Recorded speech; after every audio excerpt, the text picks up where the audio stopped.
Lagi-lagi Panglima TNI Jenderal Andika Perkasa membuat bangga NKRI. Bagaimana tidak? Belum lama mendapat penghargaan bergengsi dari Singapura, tepatnya pada 8 Juni 2022 lalu, kini sang Panglima TNI itu kembali mendapat penghargaan dari Sultan Hassanal Bolkiah dari Brunei Darussalam. Sang Jenderal dianugerahi penghargaan Darjah Paduka Keberanian Laila terbilang yang amat gemilang Darjah pertama.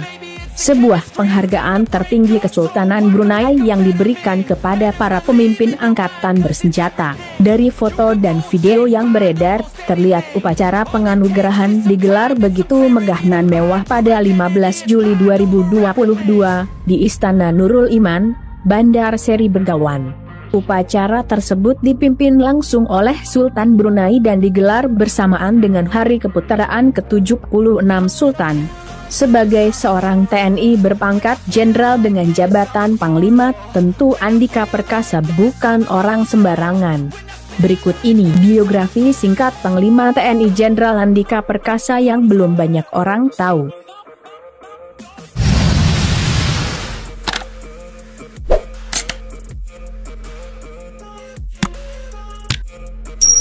Dilansir dari Detik, Jenderal Andika Perkasa lahir di Bandung, 21 Desember 1964. Di awal karirnya, dia menghabiskan waktu untuk studi di luar negeri. Andika memiliki 3 gelar master dari universitas di Amerika Serikat. Andika menjalani pendidikan di Norwich University. Dia juga melanjutkan studi di National War College, yang merupakan bagian dari National Defense University, Washington, D.C. pada 2003. Pada 2005, Andika menimba ilmu di George Washington University.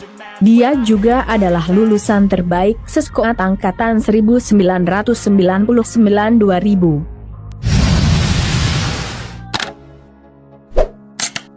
Karir TNI-nya bermula sejak lulus dari Akademi Militer pada 1987, yakni berada di grup 2 para komando Kopassus.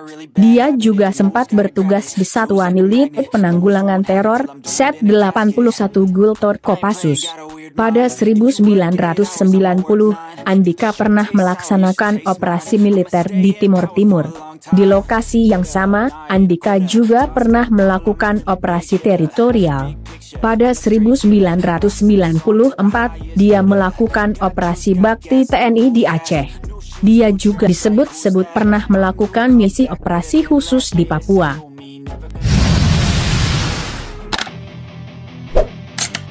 Pada 2001, menantu eks-kepala BIN Hendro Priyono ini pernah bertugas di Departemen Pertahanan. Dia juga pernah berkarir di BAIS. Pada 2002, Andika menjabat sebagai Danyon 32 Grup 3 Sandi Kopassus. Andika juga pernah memimpin penangkapan seorang yang dituduh sebagai pimpinan Al-Qaeda, Omar Al-Faruq, di Bogor pada 2002. Karena beberapa kali pindah tugas, pada 2011 Andika dipromosikan sebagai Komandan Rindam Jaya dan mendapat pangkat kolonel. Andika diangkat sebagai Komandan Korem 023 Kawal Samudera di Sibolga pada pertengahan 2012. Kurang dari 1 tahun, Andika mendapat promosi sebagai Kepala Dinas Penerangan TNI AD, yang membuatnya mendapat pangkat Brigadir Jenderal.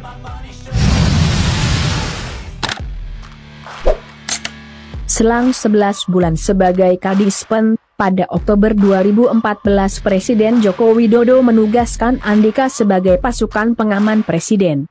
Di posisi itu, Andika mendapat kenaikan pangkat menjadi Mayor Jenderal. Pada Mei 2016, Andika mendapat promosi jabatan sebagai Pangdam 12 Tanjung Pura. Sejak saat itu karirnya terus menanjak. Andika mendapat promosi sebanyak 3 kali selama 2018. Di awal tahun, dia menjadi Komandan Komando Pembinaan Doktrin, Pendidikan, dan Latihan TNI AD. Di jabatan itu, Andika menerima pangkat Letnan Jenderal dengan bintang 3. Pada Juli 2018, Andika diangkat menjadi Panglima Kostrad menggantikan Letjen Agus Kriswanto, yang pensiun. Selang 5 bulan kemudian, Andika dilantik sebagai pemimpin tertinggi TNI Angkatan Darat. Presiden Joko Widodo melantik Jenderal Andika Perkasa sebagai Kepala Staf Angkatan Darat di Istana Negara pada 22 November 2018. Ada beberapa prestasi menonjol yang dilakukan Andika Perkasa saat menjabat sebagai KSAD. Mulai dari pengadaan kendaraan dinas untuk TNI, penghapusan tes keperawanan, hingga pembela Serda Aprilio Perkasa Manganang yang ingin menjadi laki-laki. Selain tegas dan memang benar-benar perkasa, rupanya Panglima TNI Jenderal Andika Perkasa juga memiliki sisi humanis yang tinggi. Salut dan sukses selalu buat Panglima TNI Jenderal Andika Perkasa. Semoga ada hikmah serta pelajaran berharga yang dapat kita petik dari video kali ini. Sampai jumpa lagi di video menarik lainnya dari kanal ini. Jangan lewatkan juga video terbaru dari kanal Yahuda Putra Kusuma. Salam sejahtera selalu buat Anda sekalian. Terima kasih.